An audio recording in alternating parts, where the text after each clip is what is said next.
నమస్కారం. నమస్కారం అండి. ఇప్పుడు ప్రస్తుతానికి ఎలక్షన్స్ హడావుడి బాగా ఉంది. ఈ టైంలో మనకి రాష్ట్ర విభజన జరిగింది. ఈ ఇష్యూ చాలా ఇంపార్టెన్స్, చాలా ఇదిగా ఉంది సిచ్యువేషన్ అంతా. దీని మీద మీ అభిప్రాయం ఏంటి? ఆంధ్రప్రదేశ్ రాష్ట్ర విభజన అనే అంశం అందరికీ బాధ కలిగించింది. నాకు కూడా మనసులో ఎంతో బాధ ఉంది. ఆ విభజనని ఆపడానికి కూడా మేము చాలా ప్రయత్నం చేసాం. ఎందుకంటే ముఖ్యంగా దేశ రాజకీయాల్లో ఆంధ్రప్రదేశ్కి ఎంతో ప్రాధాన్యత ఉంది. ఒక పెద్ద రాష్ట్రంగా ఒక ప్రాధాన్యత ఉంది. ఆ ప్రాధాన్యతని కోల్పోతాం అనే ఉద్దేశంతో, బాధతో మేము చాలా కృషి చేసాం విభజన ఆపాలనేది.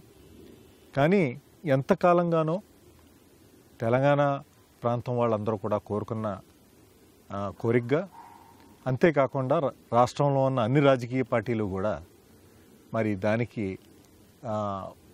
అక్నాలెడ్జ్మెంట్ చేస్తూ ఉత్తరాలు రాసిన నేపథ్యంలో ఈ ప్రక్రియని ముందుకు సాగించడానికి కాంగ్రెస్ పార్టీ, కాంగ్రెస్ ప్రభుత్వం కూడా నిర్ణయం తీసుకుంది.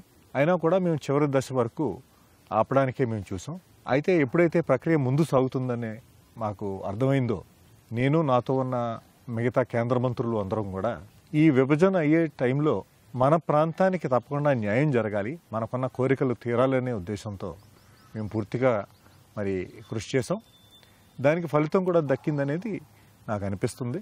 మనకి కావాల్సిన విద్యా వ్యవస్థలన్నీ వచ్చాయి. వాటర్ షేరింగ్ ఇష్యూస్కి 2 వాటర్ అథారిటీస్ కూడా ఏర్పడ్డాయి. హైదరాబాద్ ప్రాంతంలో ఉన్న మిగతా ప్రాంతాల ప్రజలు కూడా సెక్యూరిటీ గురించి వాళ్ళు ఏమీ భయపడిన అవసరం లేదు. ఎందుకంటే గవర్నర్కి స్పెషల్ పవర్స్ ఇవ్వటం జరిగింది. అంతేకాకుండా ముఖ్యంగా ఉపయోగపడేవి ఏమిటంటే, ముఖ్యంగా మన ప్రాంతంలో అగ్రికల్చర్ ఉంది కనుక కృష్ణా డెల్టాని, గోదావరి డెల్టాని స్టెబిలైజ్ చేయడానికి కేంద్ర పెట్టుబడితో పోలవరం ప్రాజెక్ట్ రావడం కూడా చాలా పెద్ద విశేషం. 13 జిల్లాలకి కూడా స్పెషల్ కేటగిరీ స్టేటస్ ఇవ్వటం వల్ల పెట్టుబడులు రావడానికి కూడా ఆస్కారం కలిగింది. మనం ధైర్యంగా ముందు చూపుతో ముందుకు నడవచ్చు.